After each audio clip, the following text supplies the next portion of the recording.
I lost myself when I gave birth to my daughter. I know too well about burnout and how a person can lose one's identity through burnout. And I wanted to share my story about that and how I was able to get myself back. The birth of my daughter was without question the greatest gift and blessing in my life. My daughter is everything to me. I felt very connected to her throughout my pregnancy.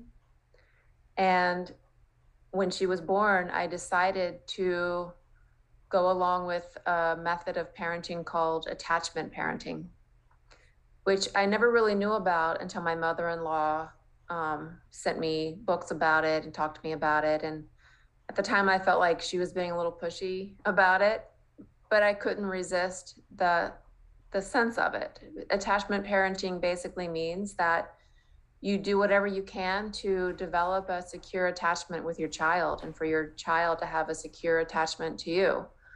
So they build up their sense of confidence and their place in the world and feel your love, feel your presence, even when you're not in the same room with them as they get older. And so what that meant for me was wearing my baby on me in a sling all the time, whenever possible, carrying her, talking to her a lot so she could, hear my voice, hear the melodies of my speaking voice. I did not have the TV on when I stayed home with her. I was a stay-at-home mom, so not having the TV on it took a lot of focus from me to give my energy to her.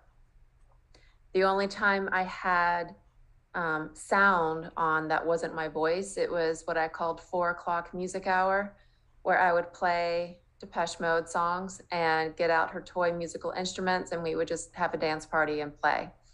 And it was a way for me to get some kind of relief and just move it out. But my daughter had a hard time connecting her sleep cycles, a really hard time connecting her sleep cycles. And I nursed her a lot. And I was absolutely exhausted beyond repair. She did not sleep for more than 5 hours at a time until she was 11 and a half months old. So which meant I didn't sleep more than 5 hours at a time for almost the first year of her life. Because I was prescribing to attachment parenting, which I don't discount as a style of parenting. I just wish I had a different way to go about it. But as I went along with that style, in addition to not sleeping very much, I absolutely completely lost every sense of who I was as a person. I felt exhausted all the time. I felt the tug of war between loving her so very much and also resenting the loss of myself in the job. I felt a great sense of responsibility as a parent. I felt very thankful to be a parent. I didn't want to mess it up. I felt that her self-confidence was my responsibility, and that was why I tended to her need whenever I could when she was a young baby. But what it did was it made me sad. It made me bitter at times. It made me resentful of my husband for being able to leave the house to go to work and have lunch with colleagues and whatnot. And I just became a different person. It wasn't until I was on the phone with my voice mentor that she called it out in the first minute. She said, "Melissa, what happened to your voice?" My voice had retreated. It was kind of fried out in the back of my mouth. There really wasn't any substance to it, and it was flat and lifeless because I was flat and lifeless. I know now that your vocal life, the way that your voice shows up in the world, is almost always a very close connection to how you show up in the world. And so I broke down crying when she asked me that question. What happened to your voice? I said, I'm so exhausted. I don't know who I am. All I do is take care of this baby, and I'm just lost. And she said, well, can't you feel your consonants when you're reading books to her? I said, yeah, I do. I read books to her all the time. And so that is what started me on my journey of getting back to myself. When I read her books, I hummed on the consonants and between the words and between the syllables, felt the music of consonants. And it almost felt like my Depeche Mode dance party could happen at any time of day because I was feeling the music of speech.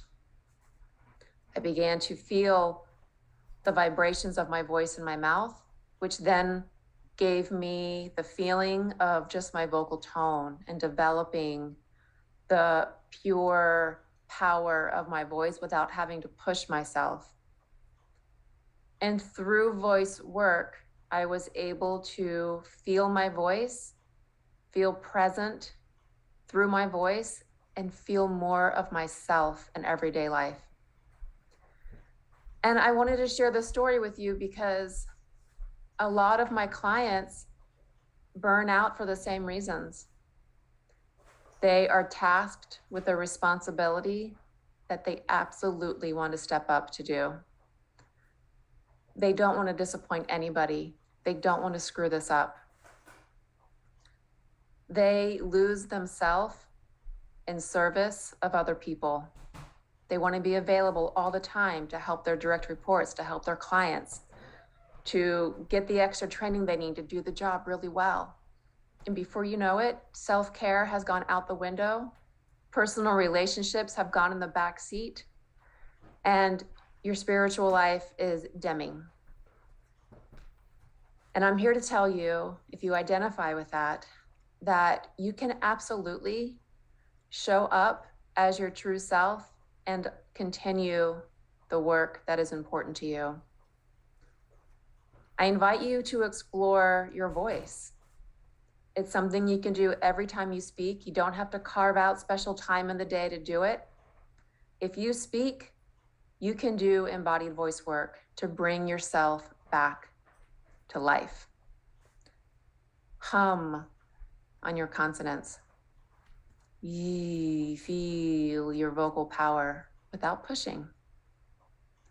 You could do this every time you speak and start to feel yourself coming back to life. This is why I created my online course, Find Your True You.